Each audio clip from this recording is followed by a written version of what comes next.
isang isla, nasa gitna ng walang katapusang dagat Pasipiko. Tahimik, maliban sa hampas ng alon at ihip ng hangin. Ngunit dito, may libu-libong matang nakatingin. Malalaking bato, nakatayo, tila mga bantay ng nakaraan. Sila ang Moai, mga ribultong bato ng Rapa Nui. Ngunit sino ang nag-ukit sa kanila? Paano nila ito itinayo? At higit sa lahat, bakit? Sa bawat kwento, may saysay. Mula sa mga aral ng nakaraan, sa mga kaganapan ng kasalukuyan, hanggang sa mga pangarap para sa hinaharap, lahat ng ito ay may kahulugan. Sama-sama nating tuklasin ang mga lihim ng kasaysayan, unawain ang mundo ngayon, at silipin ang hinaharap na maaaring magbago sa ating buhay. Halina't sumama sa isang paglalakbay ng pagkatuto at pagtuklas dito sa Saysay.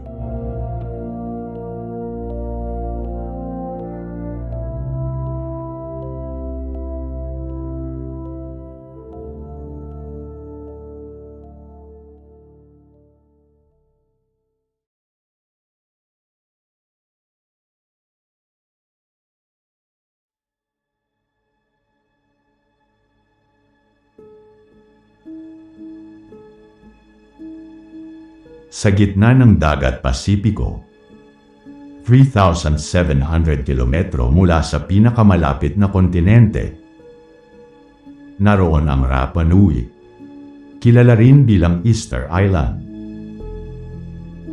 Isang maliit na isla, ngunit tahanan ng higit 900 Moai statues. Tahimik ang kanilang mga mukha. Malalalim ang mga mata, malalaking ulo, nakabaon sa lupa. Ngunit ang tanong, ano ang tunay na dahilan kung bakit sila ginawa? Sino ang nag-utos na gawin sila? At paano sila naitayo sa isang islang halos walang puno? Sa pusod ng Rano Raraco Volcano, naroon ang quarry. Parang isang higanteng workshop ng nakaraan. Dito, inukit ng mga taga-Rapa Nui ang mga Moai. Gamit lamang ang bato, kahoy, at lakas ng kanilang katawan.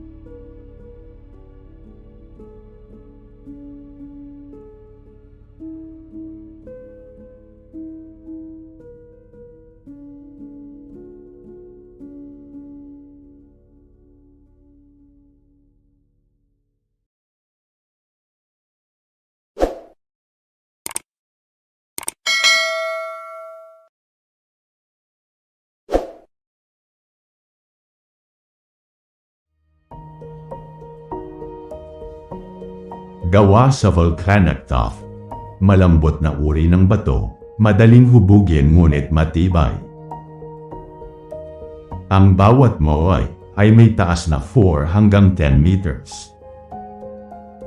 Ang pinakamalaki, tinatawag na El Gigante, higit 70 feet ang taas at hindi pa natatapos. Hindi basta rebulto ang mga Moai. Isa silang representasyon ng mga ninuno. Para sa mga Rapa Nui, sila ang mga tagapagbantay, mga espiritu ng nakaraan na nagbibigay lakas, proteksyon, at koneksyon sa lupa at dagat. Kung titignan, malalaki ang ulo ng mga Moai statue, 40% ng kanilang buong katawan. Sa paniniwala ng Rapa Nui, dito nagmumula ang mana, ang espiritual na lakas ng kanilang mga ninuno. Kapag natapos, nilalagyan ng mata ang Moai. Ginagamit ang puting coral at obsidian para bigyan sila ng buhay. Kapag nabigyan ng mata, naniniwala silang ang Moai ay nagising na, nakamasid, nagbabantay, at nagbibigay proteksyon. Ngunit ang pinakamalaking palaisipan, Paano nila nailipat ang mga Moai statue mula sa quarry patungo sa tabing dagat, ilang kilometro ang layo? May mga alamat. Sabi ng mga ninuno, naglakad ang mga Moai statue. Ngunit ayon sa modernong teorya, ginamitan ito ng lubid at maingat na pag-ugoy, parang isinasayaw na bato. Sa isang eksperimento noong 2012, napatunayan. 30 katao, pinaglakad nila ang Moai statue gamit ang mga lubid. Isang himala ng talino at tiyaga. Ang Rapa Nui ay hindi lamang mga eskultor ng bato.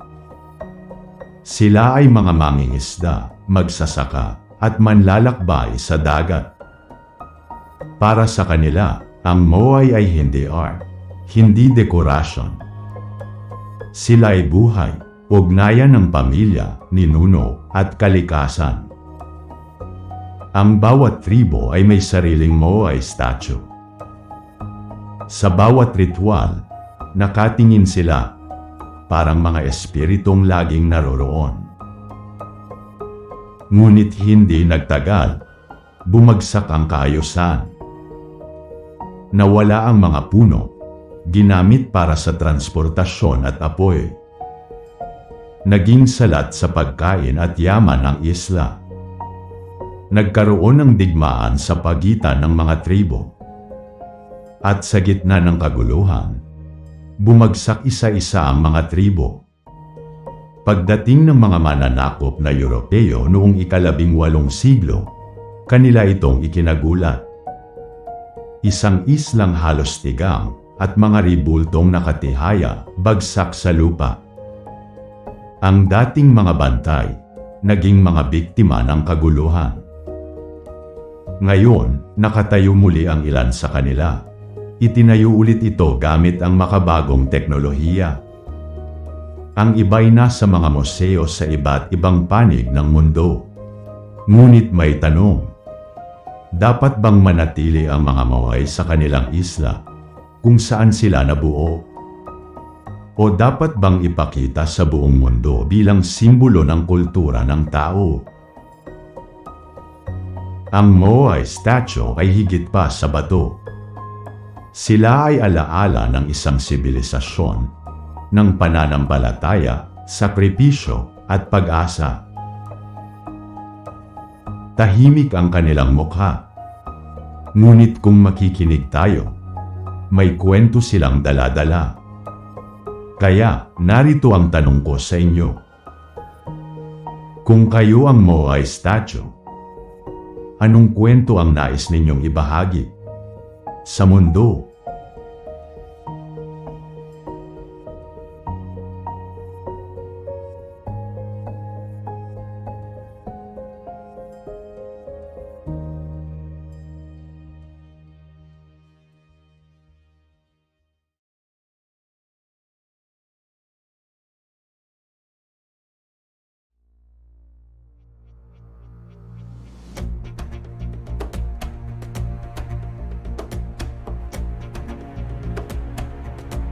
Nagustuhan niyo ba ang kwento natin ngayon?